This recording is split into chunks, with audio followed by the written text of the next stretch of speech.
हर बात परिवार परिवार। मैं आपसे कहना चाहता हूं, जिनके परिवार होते हैं वही परिवार वालों का दुख समझ सकते हैं। जिनका परिवार नहीं है वो परिवार वालों का दुख नहीं समझ सकते। और ये हमें नहीं लगता कि योगी मुख्यमंत्री हैं। योगी नहीं है,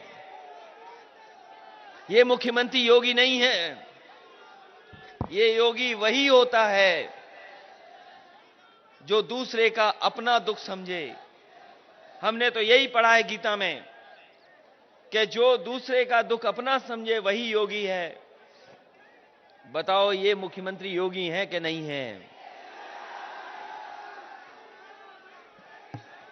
ये मुख्यमंत्री योगी हैं कि नहीं हैं? और उत्तर प्रदेश को क्या बना दिया इन्होंने। कहा था ललितपुर में कि हवाई पट्टी बन जाएगी, हवाई अड्डा बन जाएगा। कभी आए होंगे बुंदेलखंड में तो कह के गए कि हवाई अड्डा बन जाएगा।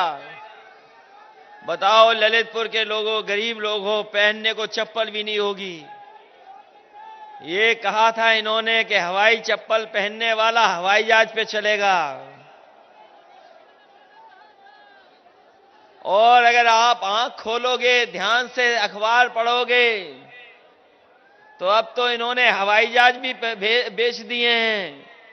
और हवाई जहाज जहां खड़े होते हैं वो हवाई अड्डे भी बिक गए हैं। और महंगाई इतनी बढ़ा दी है कि अब आपकी गाड़ी और मोटरसाइकिल नहीं चल सकती है। जो हवाई जहाज में बैठाना चाहते थे चप्पल वालों को, उन्होंने डीजल पेट्रोल इतना महंगा कर दिया है कि आपकी गाड़ी नहीं चलेगी, मोटरसाइकिल नहीं चल पाएगी। 100 रुपए पार हो गया कि नहीं हो गया पेट्रोल। डीजल महंगा, पेट्रोल महंगी, हर चीज महंगी।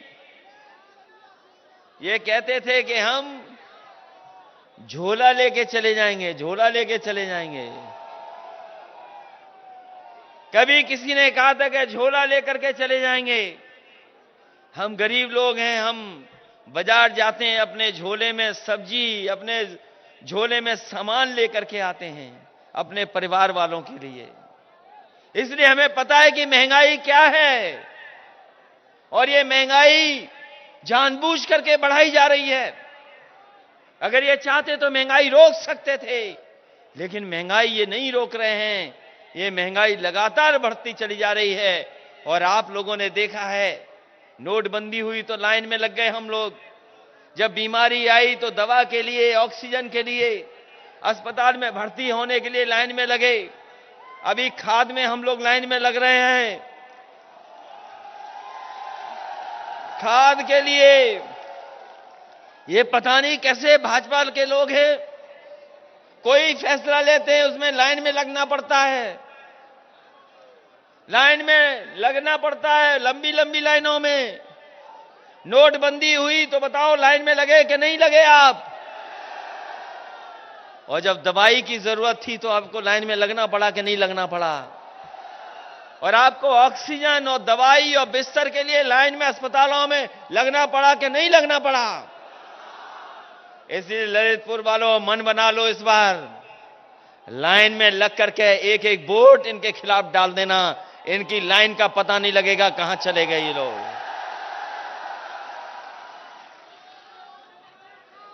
बताओ लाइन में लग करके वोट डालोगे कि नहीं डालोगे?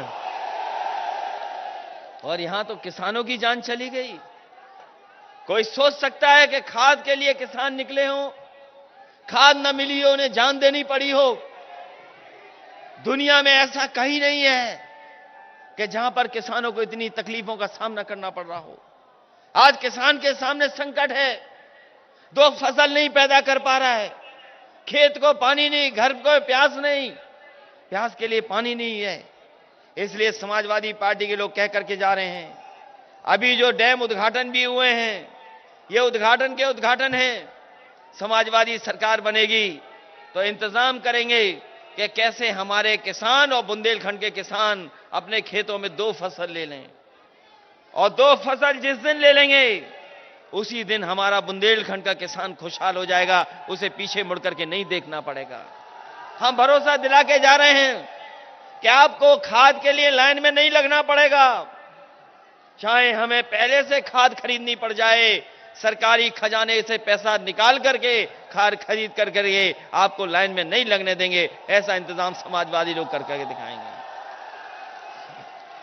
ये तो कहते थे कि आय दोगुनी हो जाएगी। किसान भाइयों, बताओ आपकी आय दोगुनी हुई कि नहीं हुई? जाने किन किसानों की बात कर रहे थे भारतीय जनता पार्टी के लोग।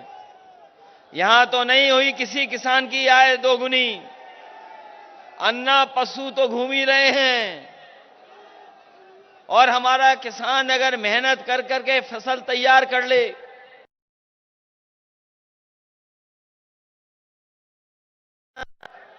जैसे तैसे इंतजाम करके अगर फसल तैयार भी कर ले, तो पता नहीं कहां से बुलडोजर वालों के बुल आ जाते हैं जो खेत को चर जाते हैं। न जाने कहां से ये बुलडोजर वालों के बुल आ रहे हैं। बुल तो समझ गए हो कि नहीं समझ पा रहे हो? तो बताओ, बुल और बुलडोजर हटाओगे कि नहीं हटाओगे? नौजवानों सोच लो, नौकरी नहीं, रोजगार नहीं, कोई कारोबार नहीं। बड़े बड़े आयोजन किए थे लखनऊ में इन्होंने, बड़े बड़े उद्योगपति बुलाए थे और कहा था कि यहां पर उत्तर प्रदेश में कारखाने लगाएंगे, उद्योग लगेंगे। लखनऊ के आसपास तो कहीं नहीं लगे कारखाने, उद्योग। बताओ ललितपुर वालों, कहीं आपके यहां कारखाना लग गया हो तो बताओ। कोई नहीं लगा। जो इंतजाम समाजवादियों ने किए थे वही इंतजाम है। कोई नया इंतजाम नहीं कर पाई है सरकार। अगर कोई नया इंतजाम किया हो तो बताएं हमें। जब कारखाने नहीं लगेंगे, उद्योग नहीं लगेंगे, सरकारी संपत्ति बिक जाएंगी, तो बताओ हमारे नौजवानों का भविष्य क्या होगा? न नौकरी, न रोजगार। और अगर कहीं रोजगार निकल भी रहे हैं तो टीटी की परीक्षा का पेपर लीक कर रहे हैं। ये नौजवान जानते होंगे, ये पहली बार लीक नहीं हो रहे पेपर। इस सरकार में न जाने कौन सा लीकेज है जो लीक ही हो जा रहे अखबार। ये अपना लीकेज नहीं बंद कर पा रहे, हमेशा पेपर लीक हो रहे हैं। और अगर परीक्षा होती भी तो परीक्षा रद्द हो जा रही है।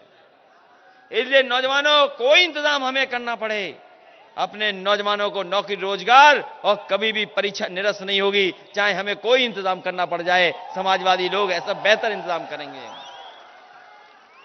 इसलिए इस मौके पर जहां हम लोग आपके बीच आए हैं, बहुत बड़े बड़े सवाल भी हैं। बहुत काम किया समाजवादियों ने। जो कोरोना के समय एम्बुलेंस मदद कर रही थी, वो समाजवादियों की एम्बुलेंस थी। ये 100 नंबर जो 112 हो गई, ये भी समाजवादियों की थी। जब से 112 की है, पुलिस को पता नहीं क्या हो गया, बर्बाद हो गई पुलिस भी। पहले 100 नंबर था, जब पहले 100 नंबर चल रहा था, जब 100 नंबर था तो पुलिस ठीक थी। और ये 100 नंबर का इंतजाम इसलिए किया था कि जिससे कि हमारा गरीब, हमारे किसान या गांव में रहने वालों को कोई तकलीफ हो, झगड़ा हो, परेशानी हो, तो उन्हें थाने में न जाना पड़े। वो पुलिस का 100 नंबर मिलाएं और 100 नंबर मिलाते ही पुलिस उनकी मदद के लिए पहुंच जाए। ये इंतजाम हमने अमेरिका में देखा था, वो इंतजाम हम लोगों ने उत्तर प्रदेश में किया था। लेकिन ये मुख्यमंत्री जी आए, इन्होंने 100 का 12 कर दिया। 100 का 12 कर करके हमारी पुलिस को पूरा कबाड़ा कर दिया। बताओ पुलिस खराब हो गई कि नहीं हो गई? न जाने क्या कर दिया इन्होंने। 100 से 112 हमारी पुलिस का भी कबाड़ा करके पुलिस को भी खराब कर दिया। पुलिस खराब हो गई कि नहीं हो गई? और इतना अन्याय भी कहीं नहीं हुआ होगा जितना हो रहा है अन्याय। जात के नाम पे, धर्म के नाम पर इतना अन्याय कभी नहीं हुआ होगा जो इस सरकार में हो रहा है। आप देखोगे, जात को देख करके थाने में रिपोर्ट लिखी जा रही है। कोई कल्पना कर सकता है कि जात को देख करके एफआईआर लिखी जाएगी कि नहीं लिखी जाएगी? न जाने कितने लोग थाने में मार दिए गए, उत्तर प्रदेश नंबर 1 है थानों में जान जाने वाले में। इतनी जाने कहीं नहीं गई जितना उत्तर प्रदेश में गई। कोई कल्पना कर सकता है कि 2 फीट के पाइप से कोई फांसी लगा सकता है? यह उत्तर प्रदेश में भारतीय जनता पार्टी की सरकार में हुआ है। ये कहते हैं हमारी दमदार सरकार है। ये इनकी दमदार सरकार नहीं है। इनके पास दमदार झूठ है, दमदार झूठ है। इनकी दमदार सरकार नहीं है, दमदार झूठ है। और दमदार झूठ वालों ने सोचो कैसा करके दिखाया। ललितपुर की वो तस्वीर कोई भूल नहीं सकता। जब किसान अपने हक को मांगने निकले, यही भारतीय जनता पार्टी की सरकार के गृह राज्य मंत्री के साथियों ने, उनकी पार्टी के लोगों ने किसानों जो हक मांगने गए थे उनके ऊपर जीप चढ़ा दी। कोई सोच सकता है कि आज के समय पर किसानों को जीपों से कुचल दिया जाए? एक बार तो अंग्रेजों ने जलियांवाले बाग में आगे से गोली मारी थी, लेकिन भारतीय जनता पार्टी की सरकार में किसानों को पीछे से चढ़ा दिया गया। यह है अन्याय। किसान अपना हक मांग रहे थे और ये जो 3 कानून वापस हुए हैं, ये केवल वोट के लिए कानून वापस हुए हैं। ये किसानों का हित नहीं चाहते हैं। किसान खुशहाल तब होगा जब भारतीय जनता पार्टी की सरकार उत्तर प्रदेश और केंद्र से रवाना हो जाएगी, तब जाकर के हमारा किसान खुशहाल होगा। जो लोग किसान पर जीप चढ़ा दें, कुचल दें किसान, उनसे क्या उम्मीद करोगे आप? आपके लिए कुछ भला होगा? इसलिए किसान दुखी है, नौजवान दुखी है, व्यापारी बर्बाद हुआ है और जात और धर्म के खेल में उत्तर प्रदेश को पीछे धकेलने का काम किया है। इसलिए इस मौके पर हम आपसे कहने आए हैं कि जिस तरीके से समाजवादी सरकार में ललितपुर विकास में पीछे नहीं रहा, हम लोग विकास में आगे बढ़ाने का काम करेंगे। अपने किसानों के लिए हमें कोई फैसला लेना पड़े, किसान को खुशहाल बनाने के लिए नई से नई योजना लानी पड़ेगी। हम किसानों को खुशहाल बनाने के लिए नई योजना लेकर के आएंगे और अपने नौजवानों से कह करके जा रहे हैं। समाजवादियों ने काम करना शुरू कर दिया था। अच्छी पढ़ाई हो, अच्छी पढ़ाई के बाद अच्छी ट्रेनिंग हो जाए, तब जाकर के नौकरी और रोजगार मिलेंगे। इसीलिए समाजवादियों ने लैपटॉप भी बांट करके दिखा दिए थे। जहां भी समाजवादियों के लैपटॉप बटे होंगे, आज भी उस गांव में समाजवादी पार्टी का लैपटॉप चल रहा होगा, लैपटॉप खराब नहीं हुआ होगा। और जब उसको ऑन करते होगे तो पाते होगे कि नेताजी और हम ही लोग दिखाई देते हैं। जब ऑन होता है लैपटॉप, कोई दूसरा नहीं दिखाई देता है।